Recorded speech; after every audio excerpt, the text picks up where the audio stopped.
Polite inquiries, Trent Bridge. Oh, I got it all wrong. It's like in Australia. I was pushing at my... What do we call this?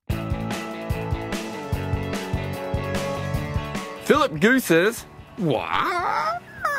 Is that a goose noise? What happened? Australia played badly. England played well. England caught really well. You really hype things up, don't you? Pankaj says, maybe the Aussies batted well at Edgbaston. That's where we're at now. This is what we're thinking of. The light just went off and it freaked me out. I've got no words. It's just nonsense. It's nonsense on every level. A decade or two ago, opening batsmen would have left the ball better, they'd have played straighter and later, they'd have got through to lunch and then they'd have cashed in. The game has changed, and in many ways it's changed to become more entertaining. I say again, we've lost loads and loads of skill, and Australia's batting was reckless and poor. See, I didn't even think it was that reckless. I think it was just poor. Hard hands and not understanding the ball moving sideways. And leave the ball! Doogie says, is this a better opening day than Boxing Day 2010? Well, it is. I know what he means, but actually England finished that day with a lead of 60-ish.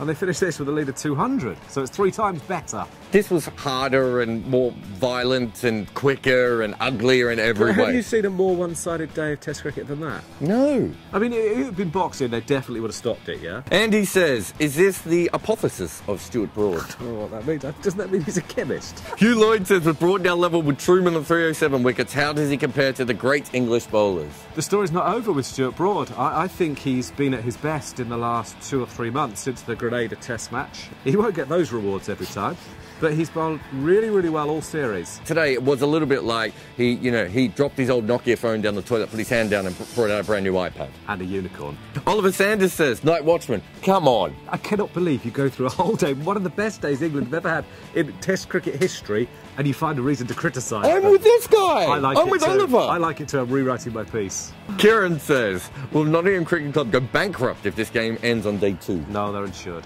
Are they? Everyone insured now? Then why did we have dog ordinary pitches before this? Well, Cardiff's consistently poor. And he says, suddenly no one is complaining about the pitches in England. Why would Well, they? to be fair, Michael Clark was. I'm not sure why. He said it was one of the worst pitch that they'd had a bat on in a long while. It's like worse or most difficult? Whatever. Anyone who goes out for 60 on that pitch should be doing introspection. They shouldn't be looking at... There's no pitch inspection, it's introspection. It's not a bad pitch, is it? Because there's no... Why am I yelling? Oh, yeah. Because they can bowl out for 60. What the difference is, they've come to England and now they're bleating about playing in English conditions. Rakesh says, who's better, India last year or Australia this year? Australia. India have been so bad away from home. Australia need a little bit of credit for how bad they are now away from home. Stephen Cole says, did you think the Aussie selection was negative and Englandesque? I just don't care about the selection. I can understand it though. If you pick a batsman to come in at 4 who's meant to be an opener and he pushes at hard hands at one he could have left, you'd be pretty disappointed at having brought him in. The guy they left out is what, 23, 24, and the guy they brought in is 32. It's another retrograde step. It's all an excuse for Clark to hide at 5. Doesn't matter, they just batted badly. It's not a day of selection.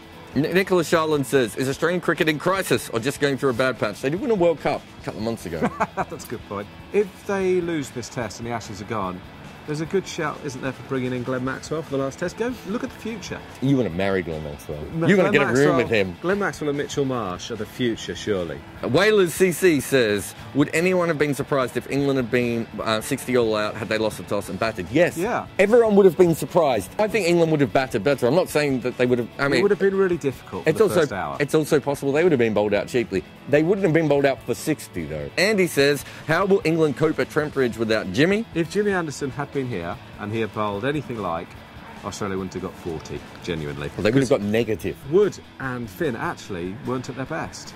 James says, as far as I know, I'm a heterosexual male, but I think I've fallen in love with Jarrod Kimber. Perfectly normal. Oliver Sanders says, going to play George Dobell bingo tonight, full house for pitch, county cricket, Moen is a real spinner and resign. How many did you get those in? The big story today was about North Hants. We'll see you tomorrow.